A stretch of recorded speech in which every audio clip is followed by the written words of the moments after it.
सौराष्ट्रे सोमनाथं च श्रीशैले मल्लिकार्जुनं उज्जैन्यां महाकाल ओंकारमलेश्वरं परल्यां वैद्यनाथं च डाकिन्यां भीमशङ्करं सेतुवन्दे दुरामेशं नागेशं दारुकावणे वाराणस्यां तु विश्वेशं त्र्यम्बकं गौतमी तटे हिमालये तु केदारं घुषमे सन्त शिवालय एतानि ज्योतिर्लिङ्गानि सायं प्रातः पठिन्नरः सप्तजन्मकृतं पापं स्मरणेन विनश्यति।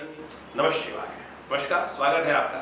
मैं आचार्य विक्रमादित्य आपके साथ हूँ। हमारा चैनल है आचार्य वाणी और आचार्य वाणी के माध्यम से हम आपके साथ लगातार जुड़े रहते हैं। समय समय पर विभिन्न प्रकार के जो विशेष तौर पर वीडियोस हैं वो आपके समक्ष डालते रहते हैं और आपको अवगत कराते रहते हैं ग्रहों की चाल क्या होने जा रही है।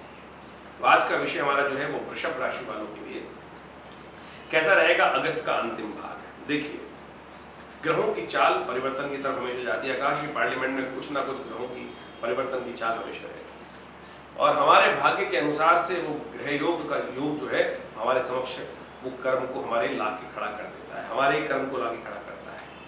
और ऐसे में हम सबको एक प्रयास करना चाहिए। उपाय तो हम बता ही देंगे, बताते ही आपको। हम अपने कर्म को सुधारने का यदि प्रयास कर लें तो आप अपने जीवन में कभी कष्ट ना होंगे। ये साफ साफ योग दिखाता है। ये हमारे दुष्कर्मी है जो पाप रूप में हमारे सामने आ जाते हैं और हमारे को कष्ट देते हैं। तो यदि पाप आपके जीवन में कुछ कष्ट आ रहे हैं तो समझ लीजिए कहीं ना कहीं कोई ना कोई जो पुण्यों का अकाउंट है कम हो गया, तो उसको बढ़ाने का आपको प्रयास करना चाहिए। यह सिद्धांत की बात है। अब हम बात कर लेते हैं इस खासतौर पर अगस्त के अंतिम भाग में वृषभ राशि वालों के लिए क्या कुछ होने के योग है। देखिए, वृषभ राशि वालों आपकी राशि के अनुसार से कई ग्रहों का परिवर्तन का योग चल रहा है, वो आपको समझ लेना चाहिए। शनि और मंगल का षडाष्टक योग इन दिनों चल रहा है। शनि महाराज आपके राज्य भाव में बैठे हुए हैं, मंगल आपके बुद्धि वाले भाव में बैठे हुए हैं। बुध जो है वो इसी अगस्त के अंतिम भाग में जो आपके विशेष तौर पर चतुर्थ भाव में सुख वाले भाव में बैठे हुए हैं।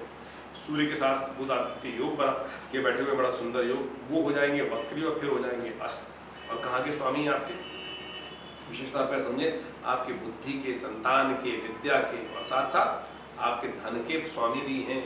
और ये विशेष तौर पर ग्रहों का जो प्रभाव रहेगा ये आपके कार्यों में कहीं ना कहीं कुछ ना कुछ परिवर्तन लाने के योग बनेगा। क्या परिवर्तन होगा वो आपको समझना चाहिए, क्या कुछ प्रभाव उत्पन्न करने वाला है। तो सबसे पहले हम सिलसिलेवार समझते हैं कि अगस्त के किन दिनों में आपके लिए कैसा रहेगा समय। सबसे पहले बात कर लेते हैं 21 अगस्त की। तो 21 अगस्त का ग्रहों का योगायोग पंचांग के अनुसार से दिखाता है सोमवार का अवसर, सावन के शुक्ल पक्ष का पंचमी तिथि है।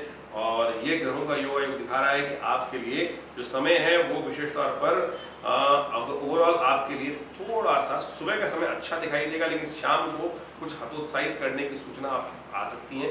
तो आपको थोड़ा सा बैलेंस होकर चलने की जरूरत है। सुबह आपके लिए पॉजिटिव है और जैसे जैसे दिन निकलेगा थोड़ा सा आपके हाथ में लगेगा आपको कि मेहनत करा आया कुछ नहीं हाथ में। तो ऐसे में कोई दिक्कत नहीं, सब दिन एक समान नहीं रहते, लेकिन ध्यान रखना चाहिए आपको स्वास्थ्य का। इसलिए बाहर जा रहे हैं तो हाइजीन का मेंटेन करें। आजकल देखिए बहुत सारी बीमारियां चल रही हैं, बुखार, कंजक्टिवाइटिस, बहुत सारे इन्फेक्शन चल रहे हैं। तो अपना ध्यान रखते हुए कार्य कीजिएगा। लोगों से मिलन करें, बिल्कुल मिलना पड़ता है, थोड़ा ध्यान रखना पड़ता है। थोड़ा ध्यान रखते हुए, हाइजीन का ध्यान रखते हुए कार्य करने की जरूरत है। थोड़ा सा ध्यान रखते हुए कार्य करना चाहिए। इस दिन नागपंचमी भी है और साथ साथ इस दिन सावन के शुक्ल पक्ष, सावन का तीसरा सोमवार भी पड़ रहा है, शुक्ल पक्ष का सोमवार पड़ रहा है। भगवान शंकर का स्तवन करने का बड़ा सुंदर दिवस। समस्त प्रकार के कष्टों को दूर करने के लिए यदि कोई इस संसार में देवता है जो समस्त हमारे से बिल्कुल बहुत थोड़े से स्वल्प प्रयास से एक लोटे जल से ही प्रसन्न हो जाते हैं, भोलेनाथ ही हैं वो, उन्हीं के दिन चल रहे हैं, उन्हीं को प्रसन्न करने का अवसर है। और सावन का सोमवार तो विशेष तौर पर उनके लिए बड़ा सुंदर है। ऊपर से सावन का नागपंचमी भी है। कालसर्प योग कई कुंडलियों में होता है, उसको शांत करने के लिए यदि कोई एक शुभ मुहूर्त बनता है तो वो कालसर्प योग शांति करने के लिए नागपंचमी के दिन सिद्ध करा हुआ विशेष तौर पर कालसर्प योग शांति यंत्र वामदेव स्वरूप भगवान शंकर के मंत्रों से सिद्ध करा हुआ यदि घर में रख लिया जाए तो कहा जाता है कि 11 महीने तक बिल्कुल अगले सावन से फिर सिद्ध करा लेना चाहिए। ये शास्त्र का विधान है, इसको अवश्य करने का प्रयास करें। हमने अनुभव करके देखा, इसको सुंदर तरीके से आप करेंगे तो बहुत सुंदर तरीके से लाभ प्राप्त होगा। हम पता नहीं कौन कौन सी विडम्बनाओं में फंस जाते हैं। मेरे पास बहुत सारे लोग आए, बोले जी हमारी कुंडली में कालसर्प योग है और हमने कहा गया कि हम एक जगह चले जाते हैं, वहाँ पर जाके एक बार पूजा करा लेंगे तो कालसर्प योग कभी जीवन में परेशान करेगा ही नहीं। कुछ ठीक हुआ? बोले कुछ फर्क नहीं पड़ा। तो फिर क्या फायदा? देखिए काल योग जो है वो जीवन में हमेशा के लिए बना हुआ है, कुंडली में जन्म से बन के आया है, वो जन्म पर्यंत रहेगा। जैसे आप भोजन नित्यपति करते हैं, आपका जन्म हो गया, उसी प्रकार से आपको इन सब चीज़ों की भी आवश्यकता नित्यपति है, पूजा की आवश्यकता भी नित्यपति है, सब चीज़ों की आवश्यकता नित्यपति रहती है। तो उन उपायों को भी धीरे धीरे जीवन में करते रहना चाहिए। नहीं कि एक बार पिंड छुड़ाया है, पिंड छूटता उठता कुछ नहीं, भ्रांति उत्पन्न हो जाती है। तो इस बात का ध्यान रखें। तो हमने अनुभव से देखा कि इस नागपंचमी के दिन काल सर्पयोग शांति यंत्र को यदि सिद्ध करवा के अपने घर में रख लिया जाए और नित्यपति एक बिल्व पत्र उस सिद्ध यंत्र पर स्थापित कर दिया जाए वामदेव मंत्र का पाठ करते हुए, तो बिल्कुल काल सर्पयोग शांति हो जाती है। जो काल सर्पों के वर्णित शास्त्र में प्रभाव है वो बिल्कुल धीरे धीरे लोप हो जाते हैं। ये हमने बिल्कुल प्रत्यक्ष रूप से करके देखा है, आप भी इसका लाभ ले सकते हैं। इसके साथ साथ इस दिन सावन का सोमवार है, तो आश्रम पे बहुत सुंदर तरीके से हमने रुद्राभिषेक का कार्यक्रम रखा हुआ है। आप उसमें सम्मिलित हो सकते हैं, अपना स्थान आरक्षित करा सकते हैं। फ़ोन नंबर स्क्रीन पर चल रहे हैं और कई बार आपको अवगत करा चुके हैं उस बारे में, तो आप समझ भी सकते हैं उसको। 22 तारीख की यदि हम बात करें तो उस दिन मंगलवार का अवसर है, षष्ठी तिथि विद्यमान है और उस दिन ग्रहों का योगायोग आपके लिए थोड़ा भारी बना हुआ है। जो भी कार्य करें सावधानी के साथ करें, खर्चे बढ़ने के योग दिखाई देते हैं। धन आने और जाने दोनों के योग बने हुए हैं, धन आए जाए कम, इसके लिए प्रयास करना पड़ेगा, बांध बनाना पड़ेगा। जन्मा षष्ठम भाव में चल रहे हैं, रोग दे सकते हैं, जन्मा चिंताएं दे सकते हैं, ये भी ग्रह बन रहे हैं। तो ध्यान रखते हुए कार्य करने की जरूरत है आपको। तो उसके निमित्त कुछ उपाय कर लेने चाहिए। भगवान कल्कि की जयंती है और इस कलयुग में कल्कि भगवान का अवतरण होना है बहुत लंबे समय बाद। तो ऐसे में उनका पूजन नित्यपति कर सकते हैं आप। भगवान तो है, कलिकाल में जन्म हुआ, लेकिन कल्प वेद के अनुसार से बताया गया तो रीति है, अनेक बार जन्म होता है, फिर अनेक बार वो फिर दोबारा कल्प भेद आता है। तो भगवान तो अनादिकाल से प्रतिष्ठित हैं। इस कलिकाल में भगवान का अवतरण होगा धर्म संस्थापनार्थाय, तो वो शास्त्र में लिखा है, लेकिन बहुत लंबा समय बाकी है, 4 लाख वर्ष बाद में। तो 5000 साल हुए कलयुग के आरंभ हुए, 4,20,000 वर्ष तक ये योग चलेगा। तब जाकर भगवान का अवतरण होगा, जब लोग बिल्कुल धर्म भूल जाएंगे, अहित करने लगे, तब जाके भगवान के अवतरण की बात की गई है। बहुत सारे लोगों ने भ्रांति फैला दी यहाँ भी कि भगवान का अवसर हो चुका, कलयुग समाप्त होने वाला है। ऐसे बहुत सारे लोग आते रहेंगे समय समय पर, लेकिन कल की भगवान सत्य हैं, उनका पूजन करना विधान का भविष्य पुराण में उनके बारे में बताया गया कि ये अवतरण होगा, इस स्थिति में होगा। इसलिए स्थिति में भगवान विष्णु की पूजा करें, उनका चरणामृत ग्रहण करें। आपके स्वास्थ्य के दृष्टिकोण से थोड़ा सा समय भारी है और सबसे श्रेष्ठ उपाय यही है कि भगवान का पंचामृत से उनका स्नान कराएं, फिर चरणामृत ग्रहण करें। चरणामृत कहते हुए मंत्र पढ़ा जाता है, अकाल मृत्यु हरणम सर्वव्याधि विनाशनम विष्णु पादोत्कम पित्वा पुनर्जन्म न विद्यते। तो इससे श्रेष्ठ उपाय क्या हो सकता है? अब मैं दवाई थोड़ी बताऊंगा आपको कि पैरासिटामोल खा लो, ये खा लो। हम कहेंगे चरणामृत ले लो, विश्वास करना, इसमें लिखा है अकाल मृत्यु हरणम सर्व व्याधि विनाशनम विष्णु पादोत्कम पित्वा पुनर्जन्म न विद्यते। इस पंचामृत में, चरणामृत में भगवान के विशेष तौर पे क्या है, तुलसी, कपूर, कचरी और साथ साथ चंदन, गंगा जल और भगवान का विश्वास, भगवान का पूजन, भगवान का आशीर्वाद सब कुछ विद्यमान होता है। ये बहुत सुंदर तरीके से आपके कर्मों को सुधारेगा और कष्टों को दूर करेगा। ये उपाय करिए, कल्याण होगा। 23 तारीख की हम बात करें तो उस दिन बुधवार का अवसर है, सप्तमी तिथि है और शीतला सप्तमी है। और ये बात समझें कि आपके ग्रह योग थोड़े से भारी चल रहे हैं इन दिनों। स्वास्थ्य के मामले में ध्यान रखिएगा, अननेसेसरी इधर उधर ज़्यादा ना भागें, शांति से घर में बैठने का प्रयास करें। बेकार के झगड़ों के कारण से मन में संताप होने के योग दिखाई देते हैं, अननेसेसरी जुर्माने होने के योग दिखाई देते हैं, सावधान होकर काम करें। सप्तमी है, शीतला सप्तमी है, किसी देवस्थान में जाकर कुछ झाड़ू इत्यादि दान करें, ये बहुत सुंदर उपाय है, इसको करिए, कल्याण होगा। वहीं 29 तारीख की यदि बात करें, 24 अगस्त की बात करें तो उस दिन बृहस्पतिवार का अवसर है, अष्टमी तिथि विद्यमान है और ग्रहों का योगायोग आपके लिए परिवर्तन की तरफ जा रहा है। और ये परिवर्तन आपको बहुत सारी चीज़ों को पहले पूर्वाभास करा सकता है। ये पूर्वाभास, चंद्रमा सूर्योदय से पहले ही परिवर्तन की तरफ चले जाएंगे और विशेष तौर पर बुध जो है वो रात्रि में परिवर्तन की तरफ जाएंगे, वक्री हो जाएंगे और आपकी राशि के अनुसार से सुख वाले भाव में चल रहे हैं। ये वक्री होकर सूर्य की तरफ भागेंगे, शक्ति थोड़ी कम हो जाएगी बुध की, और ऐसे में बुध की शक्ति कम होने से आमदनी में थोड़ा प्रभाव पड़ सकता है। आपकी बुद्धि में थोड़ा सा नेगेटिव प्रभाव आ सकता है, ये भी दिखाई दे रहा है, क्योंकि बुद्धि के स्वामी इस वक्त आपकी राशि के अनुसार से बने हुए हैं, बुध ग्रह आपकी राशि के अनुसार से, तो वो आपको थोड़ा सा चीज़ों को नेगेटिव तरफ देखने, और चंद्रमा वैसे ही जो चल रहे हैं वो वृश्चिक राशि में चल रहे हैं, तो ऐसे में उपाय करने की जरूरत है। तो उपाय क्या किया जाए? भगवती दुर्गा की आराधना। दुर्गा जी का मंत्र है, या देवी सर्वभूतेषु बुद्धि रूपेण संस्थिता नमस्तस्यै नमस्तस्यै नमस्तस्यै नमो नमः। इस मंत्र का यथाउचित भाव से जप करें भगवती दुर्गा के निमित्त। ये दुर्गा अष्टमी है, दुर्गा अष्टमी में दूर्वा अष्टमी पड़ रही है। भगवती पे कांडात कांडात ये कांड जो दुर्वा अंकुर है वो अर्पित करें, कल्याण होगा। बहुत सारे लोग कहेंगे दुर्गा जी पर दुर्वा नहीं चढ़ती, बिल्कुल नहीं चढ़ती, लेकिन इस दिन दुर्वा अष्टमी के दिन दुर्वा चढ़ाई जा सकती है, मनोकामना सिद्धि होती है उससे। ये शास्त्र में पढ़ लें जिनको भ्रांति हो तो। 25 तारीख के लिए बात करें तो शुक्रवार का अवसर है, उस दिन नवमी तिथि है और ग्रहों का योगायोग आपके लिए जिस प्रकार का बना हुआ है आगे बढ़ने के अवसर प्राप्त होंगे, लेकिन फिर भी चंद्रमाष्टमी होने के कारण से मन में थोड़ी दुविधा उत्पन्न हो सकती है। उपाय करने की जरूरत है, गौ सेवा करें, गौ के मन जाके गौशाला में थोड़ी हरी घास गाय को खिलाए, देखिए उससे कष्ट दूर होंगे। गंडमूल नक्षत्र विद्यमान रहेगा 2 दिन 25-26, जो जातक जन्म ले रहे हैं घरों में उनकी मूल शांति अवश्य कराइएगा। 26 तारीख की ग्रह गणना बात करें तो उस दिन शनिवार का अवसर है, दशमी तिथि है और ग्रहों का परिवर्तन हो रहा है। ये परिवर्तन आपके लिए थोड़ा सा कष्ट देने के योग बना सकता है, थोड़ा सा आप बंधन में अपने आप को महसूस कर सकते हैं। खुली जैसे आपको आदत है, आपकी राशि वृषभ राशि है तो आप व्यक्ति होता है अपने द्वंद्वात्मक अपने हिसाब से काम करने वाला। सांड देखा आपने, वृषभ का मतलब सांड होता है। सांड किसी की आप बांध नहीं सकते सांड को। अब मैं आपको सांड नहीं कह रहा हूँ, लेकिन जो वृषभ जो है बेसिकली बड़ा अजीब किस्म का एक जीव हमारे यहाँ बताया गया है। नंदी जिसको बोला जाता है, नंदी को बांधना किसके बस की?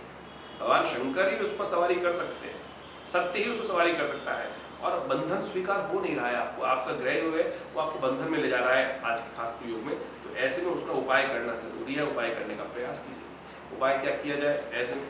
आपके लिए सबसे श्रेष्ठ उपाय हमारे साथ दिखाई देता है कि थोड़ा गंगा जल लेकर उसमें तिल डालकर उसके द्वारा भगवान शंकर का अभिषेक करें, भगवान विष्णु का अभिषेक करें और उसके द्वारा अभिषेक करने से कष्ट दूर होने के योग बनेंगे। अब बात कर लेते हैं 27 तारीख की। 27 तारीख के ग्रहों का योग दिखाता है कि रविवार का अवसर है, एकादशी तिथि विद्यमान है। पुत्रदा एकादशी सावन की एकादशी बोला जाता है और इस दिन भद्रा भी विद्यमान रहेगी सुबह 10:55 से लेकर 9 करीब रात्रि में 33 मिनट तक। ये सुंदर तिथि में ग्रहों का योग आपके लिए दिखा रहा है कि आगे बढ़ने के योग बनेंगे, लेकिन साथ साथ कुछ खर्चे के योग बन सकते हैं। आमदनी के योग तो हैं, लेकिन साथ साथ धन जाने के योग भी बन रहे हैं, तो थोड़े प्रयास ज़्यादा करने पड़ेंगे कि धन के जाने पर थोड़ा अलर्ट ज़्यादा रहना पड़ेगा। सबसे बड़ी बात यह है, तो आप अलर्ट रहते हुए काम करेंगे तो बहुत सुंदर योग बना सकते हैं। ऐसे में भगवान शंकर सुबह सुबह सूर्य को जल दीजिए, पुत्रदा एकादशी है, थोड़ा तांबे में लोटा लेकर भगवान को अर्घ दीजिए और हो सके तो व्रत रखें एकादशी का, चावल का दान करें। ये सारे उपाय हैं, श्रेष्ठ रहेंगे। 28 तारीख के लिए हम बात करें तो उस दिन सोमवार का अवसर, सावन का अंतिम सोमवार है। ये बहुत सुंदर तिथि है, सावन का अंतिम सोमवार, और ग्रहों का परिवर्तन आपके लिए बहुत सुंदर होने जा रहा है। ये दिखा रहा है कि धर्म में आपकी आस्था जागेगी और धर्म में आस्था जागने से कल्याण का योग बनेगा। आप हो सके तो धर्म परायण जितना रहेंगे उतना कल्याण का योग बनेगा। ये प्रदोष का योग है, सोम प्रदोष है, बड़ी मुश्किल से योग बनता है। वैसे तो सोम प्रदोष कई बार बन जाते हैं साल में, लेकिन सावन के महीने में सोमवार के अवसर, सावन भी आता है हर साल, सोमवार भी सावन में आ जाते हैं, 4 आएंगे, लेकिन सोम प्रदोष सावन में कभी कभी पड़ता है, तो उसका सुंदर लाभ आपको लेने का प्रयास करना चाहिए। सोम प्रदोष समस्त मनोकामनाओं को पूर्ण करने का योग देता है। ग्रहों का योग भी दिखा रहा है। यदि आपकी राशि के अनुसार से बात करूँ वृषभ राशि वालों कि धर्म से आपको लाभ प्राप्त होगा। धर्म में आपका चंद्रमा चला गया है विशेष तौर पर सुबह 10:42 पर, तो जो आप काम करेंगे उससे धीरे धीरे और उससे धर्मयुक्त रहेंगे, धर्म का की तरफ आस्था जागेगी और वो आपके लिए अच्छा रहेगा। सत्य के द्वारा ही कल्याण होने के योग बनेंगे। सुंदर तरीके से योग बन रहा है, इसका लाभ आपको लेने का प्रयास करना चाहिए। हमने विवेकानंद योगाश्रम में इस शुभ तिथि में बड़ा सुंदर कार्यक्रम रखा है। सोम प्रदोष के दिन पर, सावन के सोमवार अंतिम सोमवार पर बड़ा विशाल रुद्राभिषेक भगवान के विभिन्न शिवलिंग बनाए जाएंगे। नमदेश्वर शिवलिंग, पार्थिव शिवलिंग, भगवान का विशेष तौर पर धातु से बने शिवलिंग, अपनी अपनी मनोकामना के निमित्त आप उसमें भाग ले सकते हैं। भगवान का विशेष तौर पर अभिषेक चलेगा, रुद्रात्मक ये भी चलेगा, अभिषेकात्मक ये भी चलेगा, उनके मंत्रों से ये भी किया जाएगा। उन सबके द्वारा विशेष तौर पर अभिषेक भी होगा, दूध से, दही से, शहद से, इच्छु रस से, भस्म से, सबके पूजन भगवान का रुद्राष्टक का पाठ रहेगा। आप भी अपने निमित्त इस स्थान को आरक्षित करने के लिए, स्थान ये रुद्राभिषेक में भाग लेने के लिए अपना व्यवस्था कर सकते हैं। नंबर सामने स्क्रीन पर है, व्यवस्था जान लीजिए। बहुत सुंदर योग है, लाभ लीजिए। बात कर लेते हैं 29 तारीख की, मंगलवार का अवसर, त्रयोदशी तिथि और उस दिन हयग्रीव जयंती है भगवान विष्णु के पूजन करने की। इस दिन हर्षल ग्रह विशेष तौर पे धर्म जो चल रहे हैं आपके धर्म भाव में वो वक्री हो जाएंगे। ये आपको धर्म से विमुख कर सकते हैं, ध्यान रखिएगा।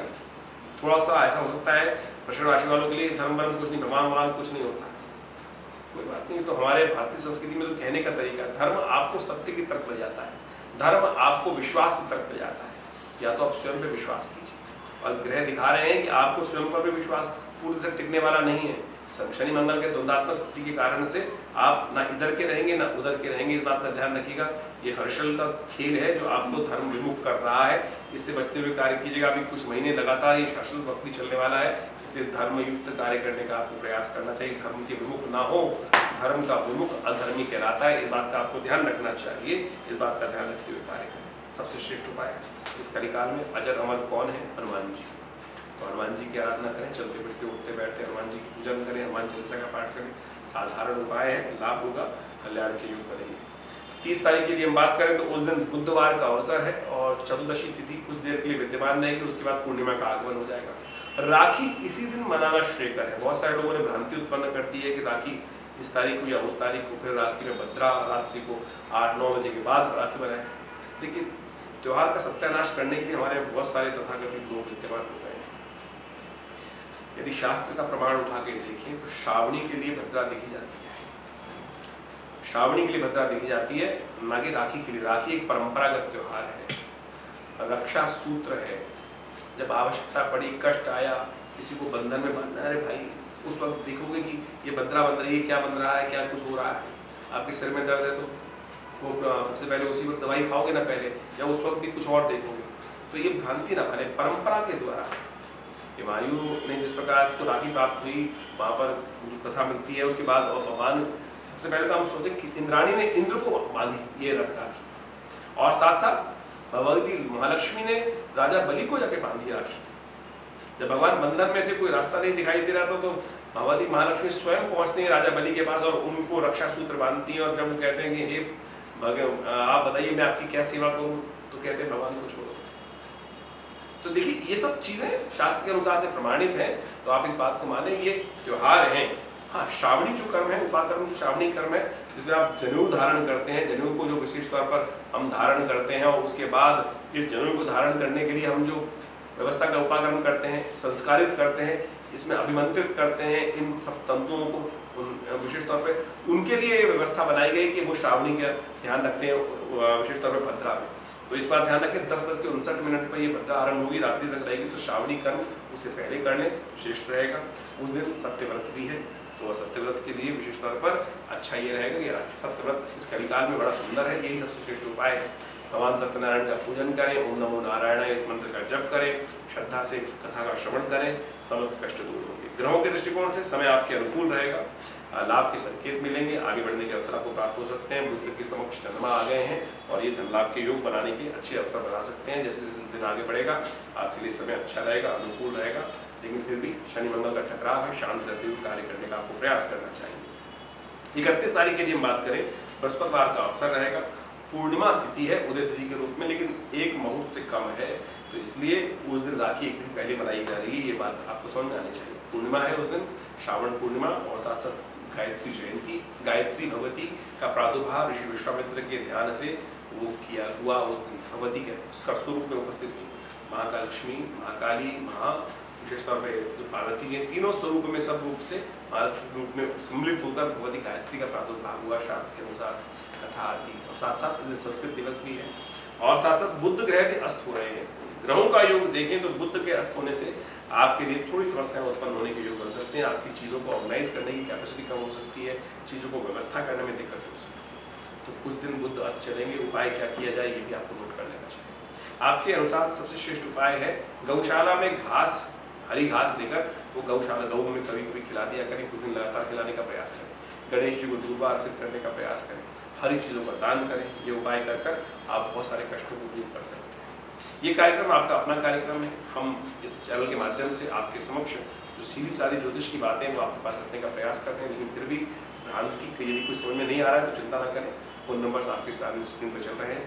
आप विवेकानंद योगाश्रम में स्वयं आकर भी हमसे मिल सकते हैं। दिल्ली में विवेकानंद योगाश्रम लक्ष्मीनगर कॉलेज में स्थित है, और ये आश्रम में बहुत सारे शोध कार्य चलते हैं। बहुत बड़ा हॉस्पिटल हम लोगों ने प्राकृतिक चिकित्सा का बनाया है, और बहुत सारे योग के संबंध में कार्य करते हैं।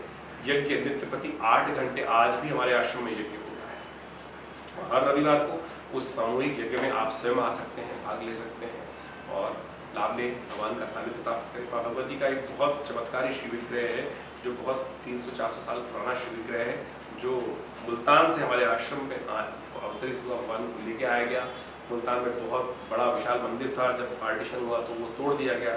उन्होंने जिस प्रकार से बड़ा अत्याचार किया और किसी प्रकार से अपनी मूर्ति यहाँ दिल्ली में प्रतिष्ठित हुई है। आके आप आएँ, उनका दर्शन करें, मनोकामना सिद्धि होगी, चमत्कार होगा, लाभ होगा। धन्यवाद।